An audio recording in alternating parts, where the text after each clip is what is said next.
Olá pessoal, professora Giovana Vieta aqui com vocês para falar um pouquinho sobre os ensaios clínicos randomizados. Em relação aos tipos de estudos epidemiológicos, os ensaios clínicos randomizados são caracterizados como estudos experimentais. Nós vamos abordar especificamente a caracterização, os pormenores do ensaio clínico randomizado na aula de hoje. Lembrando que na medicina baseada em evidência, os ensaios clínicos eles ficam na ponta da nossa pirâmide, sendo o insumo para as revisões sistemáticas e o tipo de estudo de escolha para a tomada de decisão clínica. Então, é muito importante a gente entender como é que funciona um ensaio clínico randomizado, o que está por trás dele, para que a gente consiga, assim, fazer uma leitura crítica e tirar o melhor proveito possível desse tipo de estudo. O que são estudos de intervenção? Estudos de intervenção são aqueles estudos onde o pesquisador manipula o fator de exposição, ou seja, ele faz uma intervenção, provoca uma modificação intencional em algum aspecto do estado de saúde através da introdução de um esquema. Esse esquema ele pode ser profilático, como quando a gente está testando uma vacina, por exemplo, ou terapêutico, quando a gente está utilizando, testando uma medicação, um hipoglicemiante. Alguns autores chamam o estudo de intervenção de estudo experimental. Então, vocês podem encontrar na literatura essas duas nomenclaturas se referindo ao estudo de intervenção.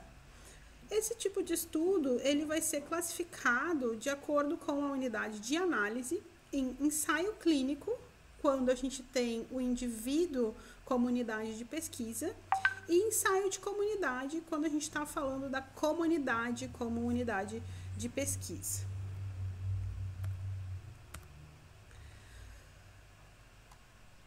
Esse tipo de estudo ele se caracteriza por ser um estudo prospectivo em seres humanos, que vai estar comparando sempre o efeito, o valor de uma intervenção em relação ao controle, sendo que os controles normalmente são a terapêutica de escolha, a terapêutica padrão ouro, ou o placebo. Quais são as características do estudo do ensaio clínico randomizado?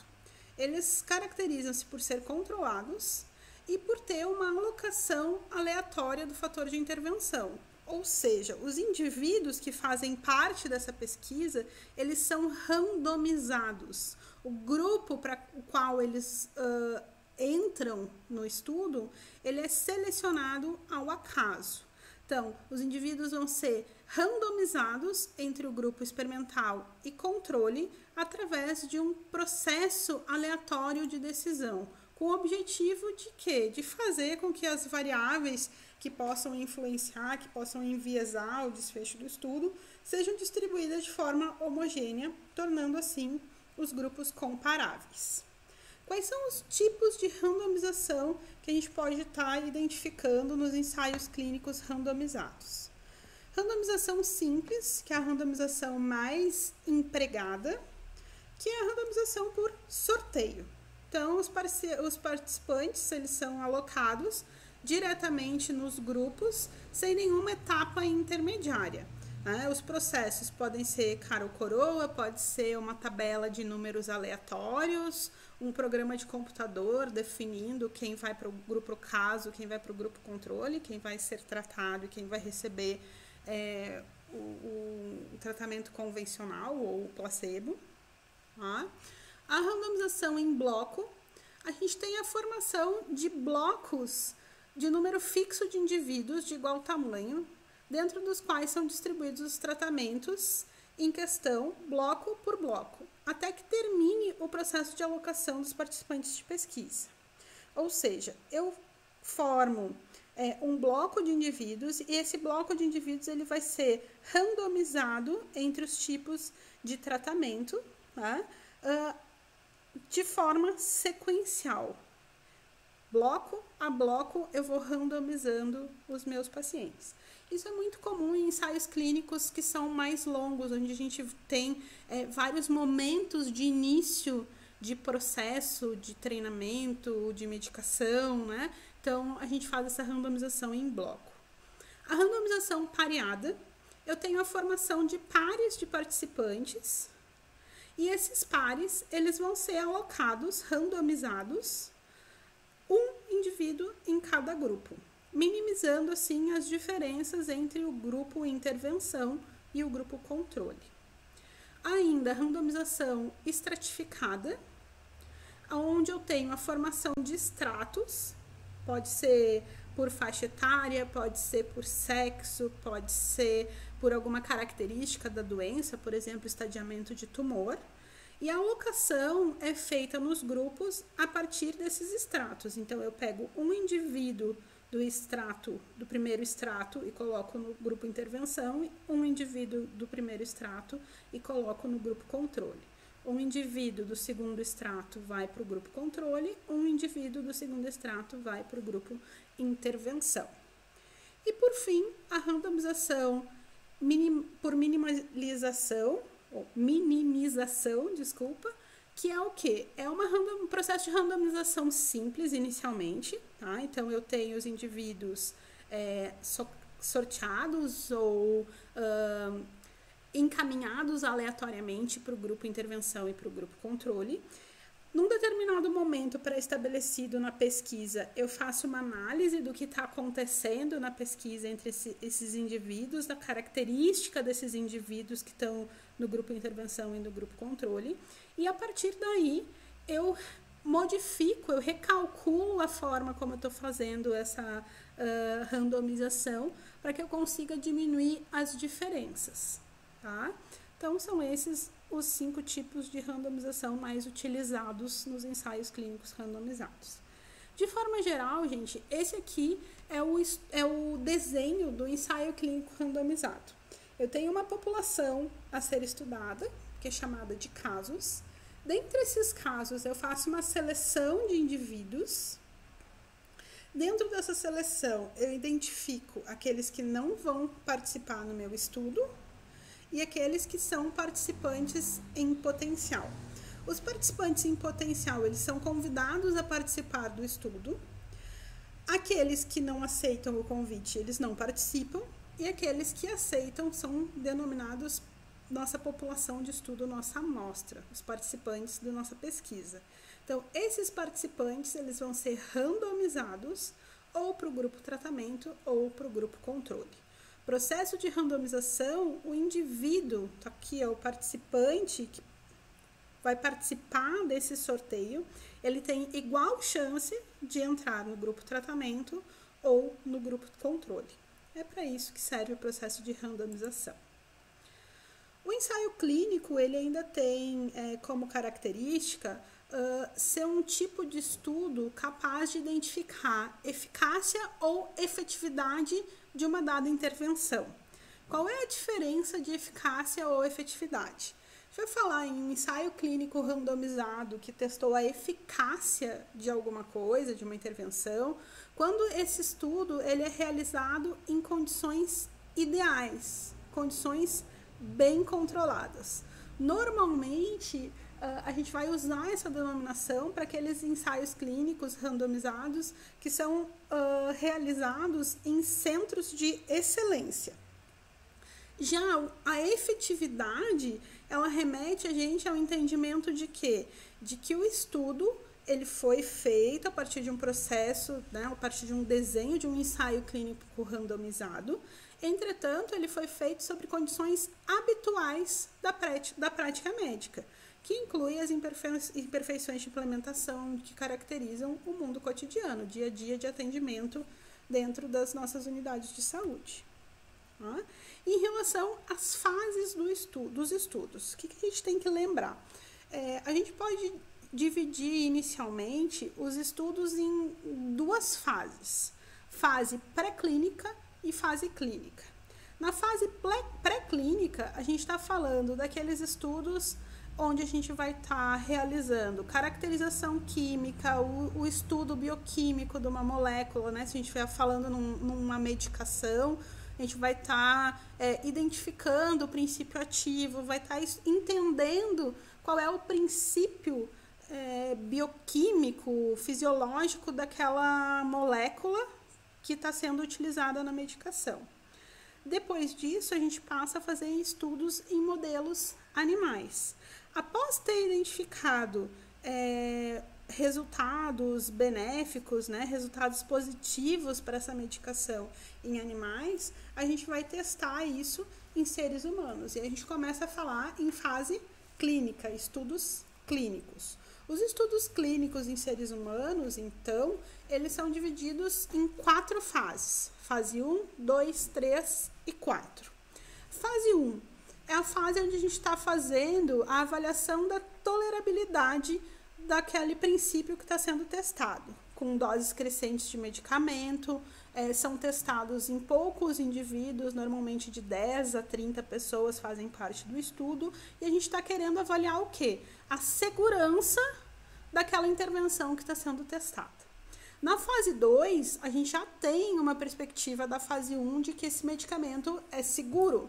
Então, a gente vai testar ele com doses fixas de medicamento, né, para avaliar a atividade dessa medicação. E aqui a gente já passa a utilizar um número um pouquinho maior de indivíduos, normalmente de 30 a 100 participantes da pesquisa, e ele também é considerado um estudo de segurança. Já a fase 3, a gente inicia um processo de comparação com o tratamento padrão. Então, aqui a gente passa a ter um ensaio clínico randomizado. Tá? O paciente ele vai ser randomizado para o grupo intervenção ou para o grupo controle e vão fazer parte do estudo centenas a milhares de indivíduos.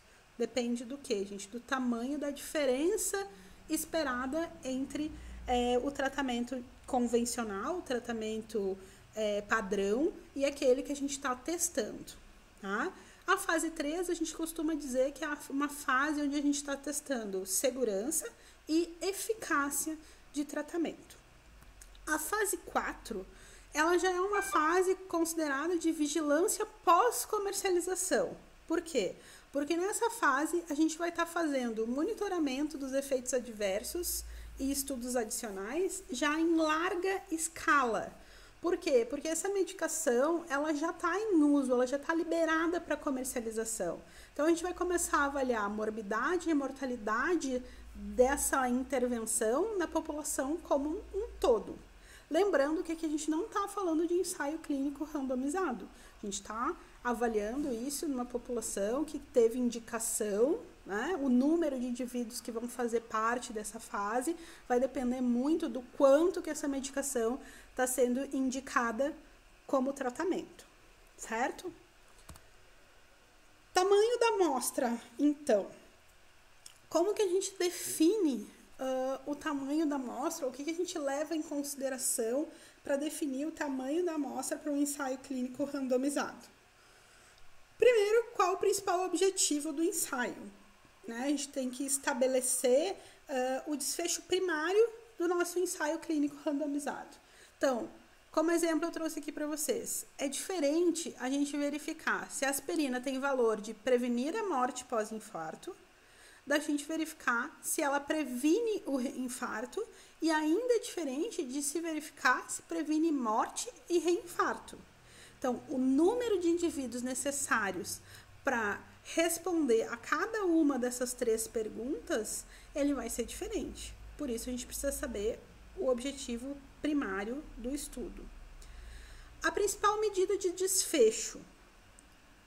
Qual é o meu desfecho principal? Morte por qualquer causa durante o primeiro mês após o tratamento? Ou morte por causa cardiovascular? São coisas diferentes. Números de indivíduos diferentes são necessários para responder essas perguntas. Outra coisa que impacta no tamanho da amostra é como esses dados vão ser analisados para que a gente tenha uma diferença de tratamento, né? Para que a gente tenha uma diferença, a gente consiga estabelecer uma diferença. Né? A gente vai avaliar diferença de frequência entre morte, diferença de frequência entre internação, o que a gente vai estar avaliando? Que tipo de resultados são antecipados com o tratamento padrão? Olha só, se eu espero que 10% dos pacientes no grupo controle morram no primeiro mês após o tratamento, o quanto eu vou esperar de morte no que eu estou testando? Provavelmente menos. Então, essa relação que vai definir o meu número amostral. E ainda vai estar interferindo no tamanho da amostra. Qual é a menor diferença de tratamento considerada importante para se detectar com grau de precisão no nosso estudo? Então, qual é o maior N necessário para que eu consiga estabelecer a menor diferença? Tá? Outra coisa que é muito relevante quando a gente fala em ensaio clínico randomizado é o levantamento de hipóteses relacionadas a esses estudos. Tá? O que é uma hipótese, gente? Uma hipótese estatística é uma informação, uma conjectura sobre um parâmetro de distribuição de uma variável aleatória. Ou seja, é aquilo que eu acredito que vai acontecer. Hipótese nula, afirmação ou conjectura sobre o parâmetro contra o qual estaremos buscando evidência nos dados amostrais. E a hipótese alternativa, afirmação ou conjectura sobre os parâmetros que esperamos ser verdadeiras. Tá? Então, sempre que a gente está realizando um ensaio clínico randomizado, a gente está testando hipótese. O que é testar uma hipótese? É estabelecer uma regra que nos permita, com base em informações de uma determinada amostra, que é a amostra do nosso estudo, decidir se a gente rejeita ou não uma hipótese. Ou seja, é com base nisso que a gente vai estar trazendo e elencando os resultados do nosso estudo, e a gente precisa ter certeza disso. Então, como que a gente vai saber se as conclusões do nosso estudo elas estão corretas ou não? Né? O que é importante a gente saber a respeito disso? Ao decidir pela rejeição ou não da hipótese nula, a gente pode estar cometendo dois tipos de erro. O erro tipo 1, quando a gente rejeita a hipótese, dado que essa hipótese é verdadeira, e o erro tipo 2, quando a gente não rejeita a hipótese, dado que essa hipótese é falsa. Vamos tentar entender isso um pouquinho melhor, tá? Então, pensem lá nas nossas tabelinhas 2x2 da epidemiologia, tá? Então, hipótese 0, verdadeira, hipótese 0, falso. Eu aceito ou eu rejeito essa hipótese a partir dos resultados que eu tenho no meu estudo, tá? Então, o que é esperado? Que quando a hipótese for verdadeira, eu aceite essa hipótese como verdadeira e chegue a uma conclusão correta. Assim como, tendo uma hipótese falsa, eu tenho informações que me possibilitem rejeitar essa hipótese e chegue a uma conclusão correta, rejeitando aquela hipótese. O que pode estar acontecendo nesse meio de campo? Eu estar aceitando como verdadeira uma hipótese falsa. Ou seja, eu estou cometendo um erro do tipo 2. Ainda, eu posso estar rejeitando uma hipótese verdadeira. Isso é um erro do tipo 1. O que define a probabilidade de ocorrência desses dois erros, a gente chama de alfa e beta. Então, o erro tipo 2, ele vai ser minimizado pelo poder que eu elenco quando eu calculo a minha amostra. Usualmente, a gente utiliza um poder de 80% para calcular a minha amostra. Ou seja, eu tenho 20% de chance de cair num erro tipo 2. Já o erro tipo 1, ele é o erro tipo alfa, que ele está vinculado ao nível de significância, um nível de significância de 95%. Isso quer dizer que eu tenho 5% de chance de estar estabelecendo uma hipótese verdadeira como não verdadeira, ou seja, rejeitando uma hipótese verdadeira. Vamos ver se a gente consegue deixar isso ainda um pouco mais claro com um exemplo bem simples, tá? Vamos lá. A gente está num julgamento, então a gente tem condições de identificar aquele indivíduo que está sendo julgado como inocente ou culpado, tá? Então, a minha decisão vai ser se ele é inocente ou se ele é culpado. E ele pode ser verdadeiramente inocente ou verdadeiramente culpado. Se esse indivíduo é inocente e eu decido no meu júri que ele é inocente, eu estou tendo uma conclusão correta. Se ele é culpado e eu decido que ele é culpado, eu também tenho uma decisão correta.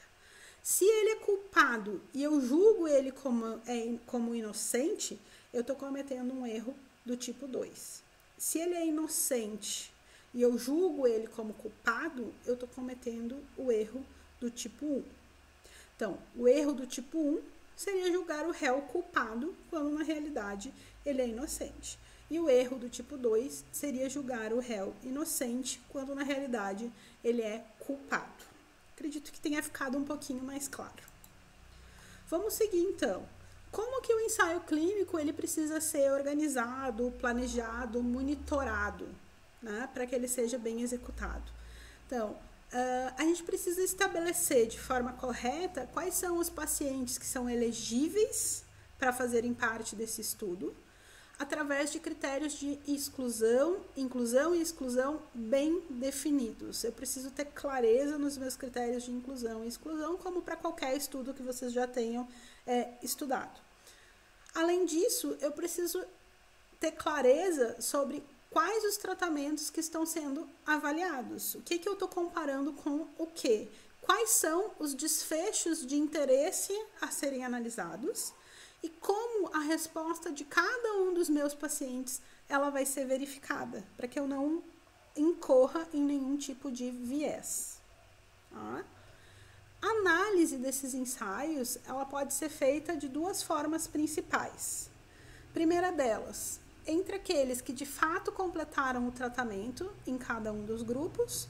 Então, acontece nos ensaios randomizados, principalmente quando eles são longos, né, tratamentos mais longos, da gente perder o segmento dos nossos pacientes. Tá? Então, a gente pode estar trabalhando só com aqueles que finalizaram, ou a gente pode estar trabalhando com a intenção de tratar. Nesse caso, a gente vai estar incluindo todos os que foram randomizados para formar os grupos, independente deles terem ou não completado o tratamento. Essa segunda possibilidade de análise, ela vai estar garantindo a manutenção dos grupos aleatórios e avalia o tratamento no mundo real, com suas imperfeições, com os nossos pacientes que não usam medicação correta, que desistem no meio, que trocam de tratamento por outra indicação, né? Só que é importante também a gente saber o porquê dessa interrupção, tá?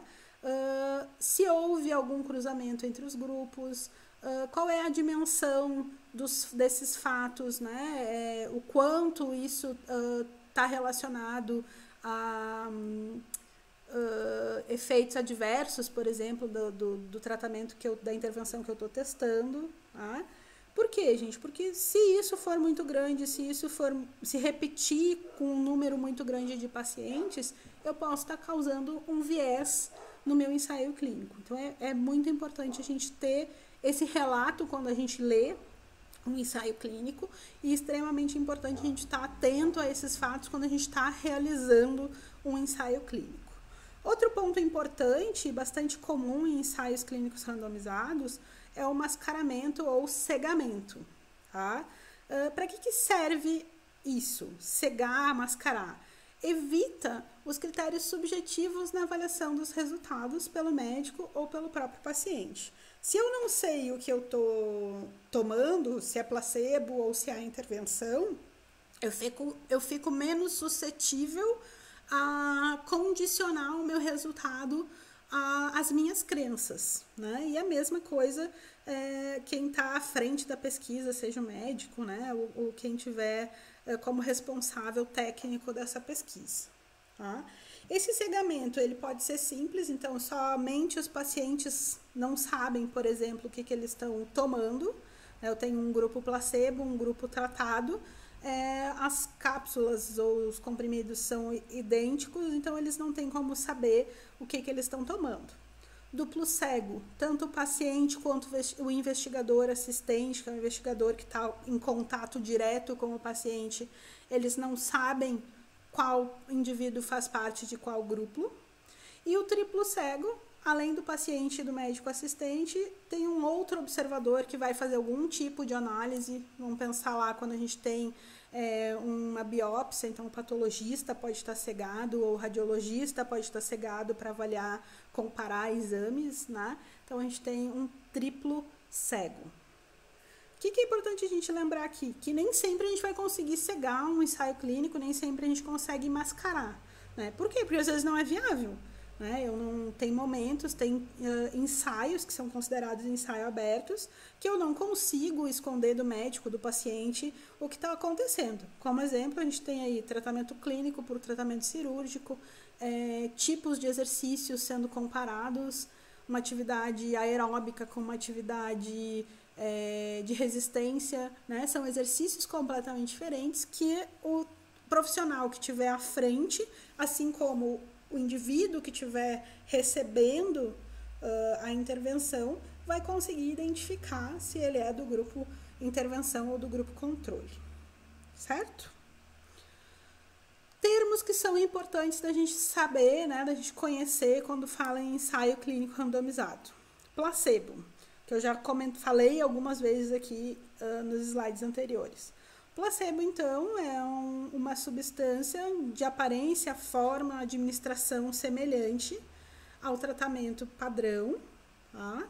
Que vai ser administrada para o grupo controle, né? Ela não tem o princípio ativo, tá? Então a gente não sabe quem é o placebo e quem é o intervenção.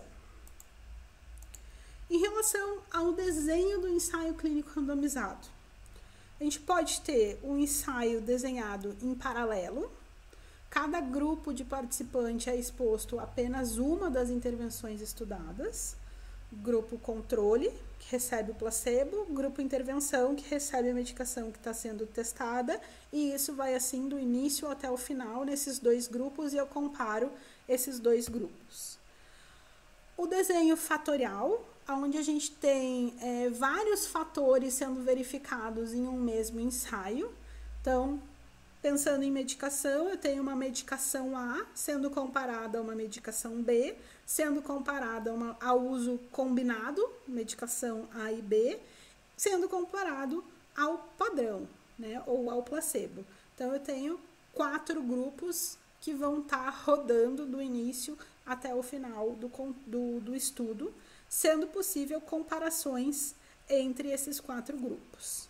E, por fim, eu tenho o desenho crossover, que é uma comparação sequencial, onde o mesmo paciente ele vai passar pelos 2 grupos. Ou seja, eu tenho os meus pacientes que vão fazer parte do estudo, eles são randomizados em grupo intervenção e grupo controle. Num dado momento, eles vão ser acompanhados, né? Vou fazer a coleta de informações desses 2 grupos até um dado momento. Nesse dado momento, eu faço o crossover, eu modifico o tratamento deles. Então, aquele grupo que era intervenção passa a ser controle e aquele grupo que era controle passa a ser intervenção. Tá? E lá no final, eu reavalio para ver o que aconteceu, né? Comparando os grupos entre si e comparando o próprio grupo com ele mesmo, tá? Quando ele era intervenção e quando ele passa a ser controle. Então, isso permite que o paciente seja controle dele mesmo.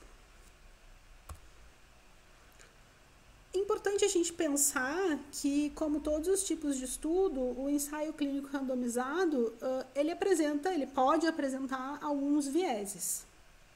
Vieses relacionados ao processo de seleção dos grupos, à alocação do tratamento, à perda de segmento e não cooperação de participantes, tá?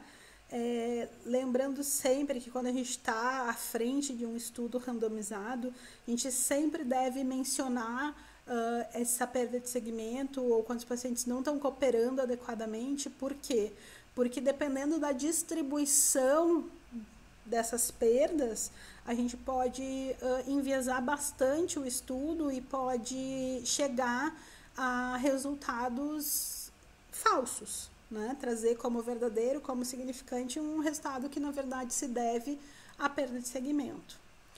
Viés de aferição, então, resulta de diferenças sistemáticas no modo que os dados sobre o evento de intervenção são obtidos dos vários grupos de estudo, ou seja, quando eu não tenho um padrão, um procedimento operacional padrão em relação às variáveis que eu tenho que medir, eu faço diferença nas medições entre o grupo que é intervenção e o grupo controle. Tá? E ainda os viés de publicação, que esse viés é um dos mais difíceis da gente estar ignorando, tá? Que é o quê? A tendência que a gente tem, que a gente já discutiu lá na primeira aula, de publicar apenas estudos com resultados positivos. Como que a gente vai estar controlando esses viés que são comuns ao ensaio clínico randomizado? Estratégias de minimização de viés. Principais, randomização e cegamento. Randomização, ela vai minimizar tanto o processo de seleção quanto de alocação de tratamento, e o cegamento minimiza o viés de aferição e a perda de segmento, né? Se o paciente não sabe se ele está ou não no grupo intervenção, ele aguenta um pouco mais, ele não vincula o que ele está sentindo, o que ele está vivendo com o efeito por estar consumindo ou por ser do grupo controle e não do grupo intervenção, por exemplo. Vantagens e desvantagens do ensaio clínico randomizado. As vantagens, ele é considerado como padrão ouro para análise de intervenção terapêutica. Os grupos em estudo diferem somente no fator intervenção. Há uma inferência direta de causalidade, então eu consigo dizer que a causa da melhora é o tratamento, é a intervenção, e idealmente a gente consegue controlar viés de seleção e fatores de confusão que possam estar influenciando nos resultados do estudo. Então, estudos que são bem desenhados, a gente consegue fazer esse controle. As limitações. Normalmente, ensaios clínicos, eles são estudos caros, são estudos demorados, onde a gente tem, de certa forma, uma dificuldade de arrolar os indivíduos de pesquisa, né? Porque muitas vezes a gente tem desistência dos pacientes quando eles sabem que eles estão no grupo controle. Nem sempre eles são factíveis em função de aspectos éticos, então é complicado eu testar uma medicação usando um placebo, ou na verdade não é liberado eticamente eu testar uma nova medicação com um placebo quando eu já tenho uma medicação que tem efeitos positivos para aquela doença que eu estou avaliando. A ausência de cegamento, principalmente quando não pode ser aplicado, pode influenciar diretamente nos resultados do estudo, né, que é o próprio efeito de entender que eu estou sendo tratado.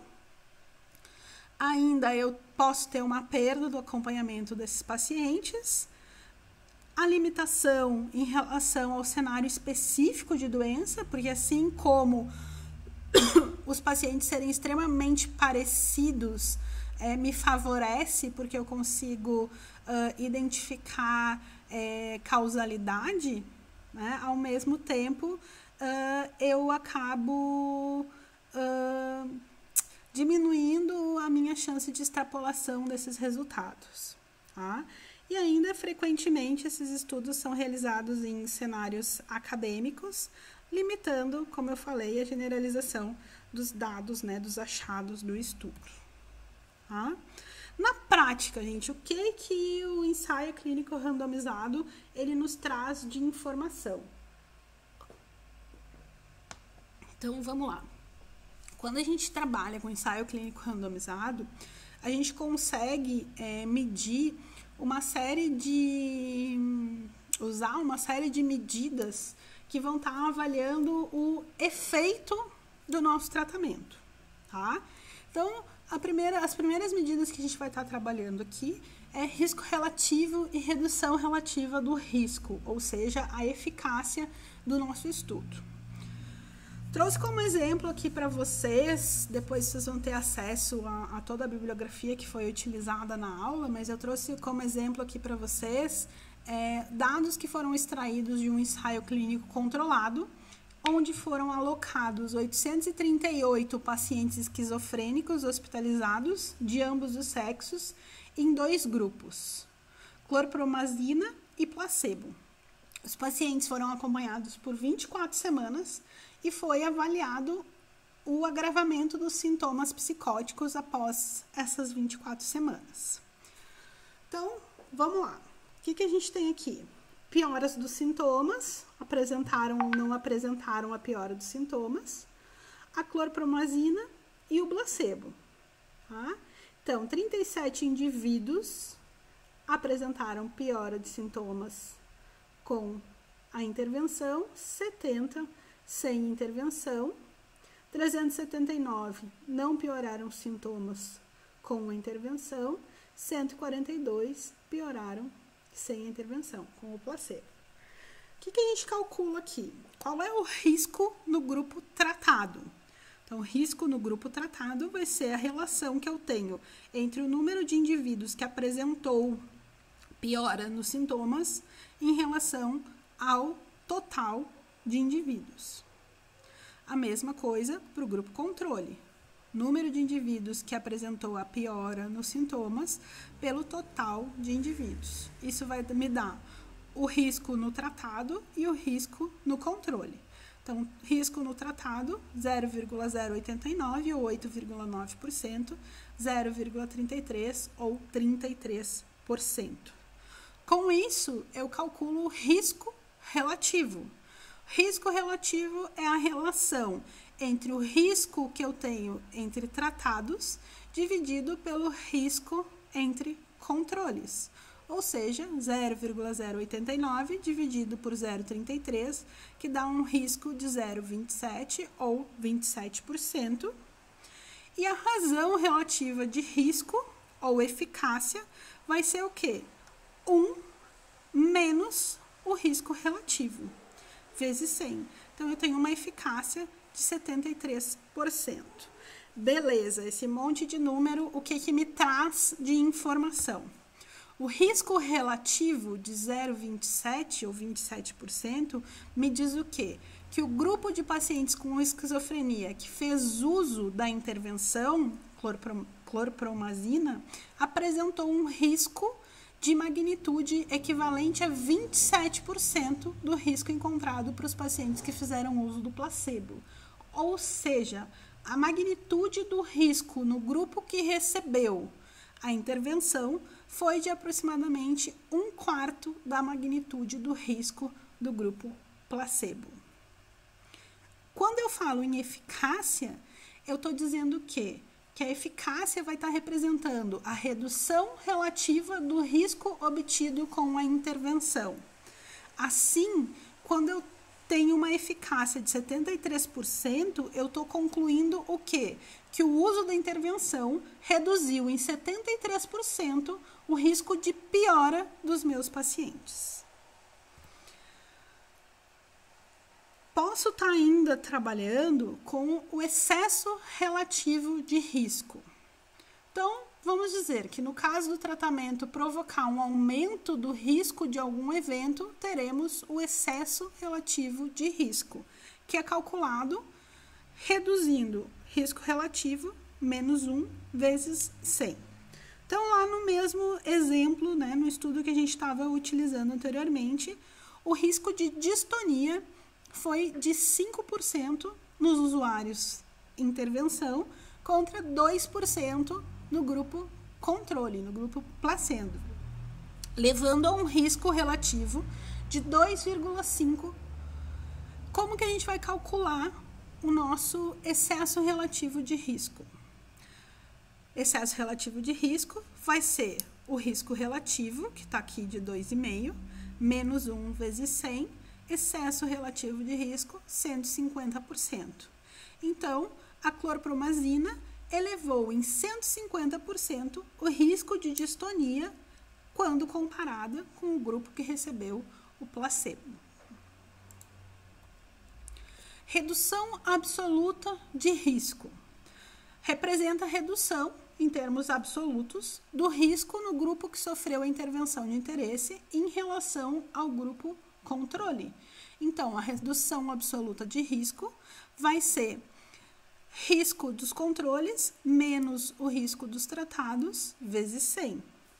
A gente tinha lá no primeiro slide do exemplo que a redução, o risco dos tratados era 0,089 e que o risco no controle era 0,33. Então, a redução absoluta de risco, 0,33 menos 0,089 vezes 100, 24,1%. Número necessário para tratar. Representa o número de pacientes que se precisa tratar para se prevenir um evento indesejado. Pensar em eventos adversos graves, como morte, né, ou ainda recaída. Então, o número necessário para tratar é calculado como o inverso do risco absoluto relativo. Então, evolução de pacientes com esquizofrenia em uso do clorpromazina e placebo, a gente tem lá o RAR 0,33 menos o risco, desculpa, gente, tá certo, o RAR 0,33 menos 0,089, que dá os 24,1%, ou 0,241, então o número necessário para tratar vai ser 1 dividido por 0,241. Previne-se um caso de piora dos sintomas psicóticos em cada 4 pacientes com esquizofrenia que fazem uso de clorpromazina. Em síntese, pessoal, o que a gente tem de informação quando a gente está trabalhando com ensaio clínico randomizado? Presença ou ausência dos eventos de interesse em relação ao grupo que foi tratado e ao grupo controle. Isso nos permite calcular o risco do evento. Então, o risco no grupo tratado, o risco no grupo controle. E a partir daí, a gente consegue estabelecer qual é o risco relativo, a redução relativa do risco, o excesso relativo do risco, a redução absoluta de risco e o número necessário para tratar. Então, de uma forma mais simplificada e direta, eu trouxe para vocês uma revisão sobre a epidemiologia dos ensaios clínicos randomizados. Fico à disposição para que vocês tragam as dúvidas para a gente discutir. Os meus contatos estão aqui, o meu e-mail, o canal da Dissertária, onde vocês encontram esse e outros vídeos relacionados à epidemiologia e metodologia científica, e aqui o meu Instagram e o Instagram da empresa, onde vocês também encontram algumas informações bastante interessantes, algumas dicas a respeito de epidemiologia e metodologia científica. Lembre-se de dar uma olhada lá no EVA, que eu vou deixar uma atividade para que vocês coloquem em prática o que eu trouxe aqui nessa breve explanação teórica. Certo? Fico à disposição, um abraço, até breve.